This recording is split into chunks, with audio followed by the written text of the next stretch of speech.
کیا آپ جانتے ہیں کہ ہماری زمین کے مدار میں ہزاروں سیٹلائٹس گردش کر رہے ہیں؟ اگر ان میں سے کوئی سیٹلائٹ خراب ہو جاتا ہے تو اسے کس قبرستان میں دفن کیا جاتا ہے؟ یہ ایک ایسا سوال ہے جو کہ بہت سے لوگوں کے مائنڈ میں ہوتا ہے۔ سیٹلائٹ کا قبرستان کس علاقے کو کہا جاتا ہے اور یہ سیٹلائٹس خراب ہونے کے بعد وہاں کس طریقے سے پہنچائی جاتی ہیں؟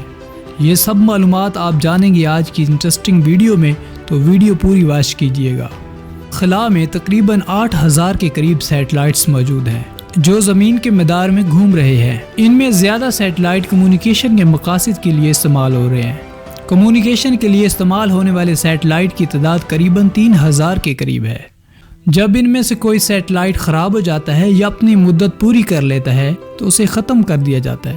ان خراب سیٹلائٹس کو اب زمین پر واپس نہیں اتارا جا سکتا، اور اگر انہیں خلا میں تباہ کیا جائے تو اسے اسپیس جنک پیدا ہو جاتا ہے، یعنی زمین کے مدار میں کچرا ہو جاتا ہے جس سے دوسرے سیٹلائٹس کو نقصان پہنچتا ہے۔ خلا میں چھوٹی سے چھوٹی چیز بھی بہت بڑا نقصان پہنچا سکتی ہے۔ 2016 میں یہ بات بھی ثابت ہو چکی ہے کہ تھوڑی سی ڈسٹ کی وجہ سے انٹرنیشنل اسپیس اسٹیشن کی ونڈو ٹوٹ گئی تھی۔ انہی وجوہات کی بنا پر ان سیٹلائٹس کو خلا میں تباہ نہیں کیا جاتا بلکہ سمندر میں ایک مخصوص مقام پر گرا دیا جاتا ہے۔ یہی وہ جگہ ہے جسے سیٹلائٹ کا قبرستان کہتے ہیں۔ یہ جگہ جنوبی بحر الکاہل میں ہے اور اسے پوائنٹ نیمو کا نام دیا جاتا ہے۔ نیمو لاطینی زبان کا لفظ ہے جس کا معنی ہے کچھ نہیں۔ یہ زمین سے انتہائی دور دراز علاقہ ہے، اتنا دور کہ یہاں انسان تو کیا پرندے بھی نہیں پہنچ سکتے۔ پوائنٹ نیمو کے قریب ترین انسانی آبادی قریباً 2700 کلومیٹر دور ہے جو کہ ایک جزیرہ ہے۔ اب خود ہی اندازہ لگا لیں کہ یہ جگہ کتنی دور ہوگی۔ حیران کن طور پر یہ زمین پر موجود انسانوں سے خلا بازوں کو بہت نزدیک پڑتی ہے۔ انٹرنیشنل اسپیس اسٹیشن جب خلا میں گھومتے ہوئے پوائنٹ نیمو کے پاس پہنچتا ہے تو یہ پوائنٹ نیمو سے قریب ترین انسانی آبادی ہوتی ہے۔ ISS کا فاصلہ تقریباً 400 کلومیٹر رہ جاتا ہے جبکہ زمین پر موجود انسانی آبادی 2700 کلومیٹر دور ہوتی ہے۔ اس پوائنٹ کی دوری کو ریاضی کی زبان میں لانگسٹ فم پرابلم کہتے ہیں۔ اس کی مثال ایسے دی جاتی ہے کہ پوائنٹ نیمو پر ایک جہاز گزر رہا ہو، وہاں ایک انسان پانی کے اندر گر جائے، اب اسے کسی بھی انسانی آبادی تک پہنچنے کے لیے سمندر کے کسی بھی حصے کے مقابلے میں سب سے بڑی سوئمنگ کرنی پڑے گی۔ اس شخص کو تقریباً 2868 کلومیٹر کی سوئمنگ کرنی پڑے گی، تب جا کے وہ کہیں کسی بھی انسانی آبادی کے قریب پہنچ سکتا ہے۔ اس لیے جب بھی کوئی سیٹلائٹ خراب ہوتا ہے تو اسے پوائنٹ نیمو میں گرا دیا جاتا ہے۔ چھوٹے سیٹلائٹ تو زمین تک پہنچنے سے پہلے ہی جل کر تباہ ہو جاتے ہیں، بڑے سیٹلائٹ کو اسی جگہ سمندر کی تہہ میں گرایا جاتا ہے۔ اس جگہ کا سب سے بڑا فائدہ یہ ہے کہ یہ کسی بھی ملک کے حدود میں نہیں ہے، اس کے علاوہ یہاں آبادی کو بھی کوئی خطرہ نہیں ہوتا ہے، اسی لیے یہ سیٹلائٹ تباہ کرنے کے لیے بہترین جگہ ہے اور اسے سیٹلائٹ کا قبرستان کہا جاتا ہے۔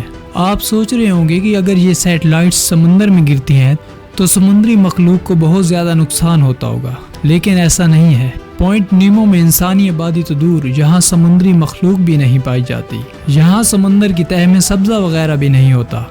اس کے پیچھے ایک بڑی ہی دلچسپ وجہ ہے۔ سمندر میں نیوٹرینٹس زمین سے آتے ہیں جنہیں ہوائیں یا دریاؤں کا پانی ساتھ لے کر آتے ہیں۔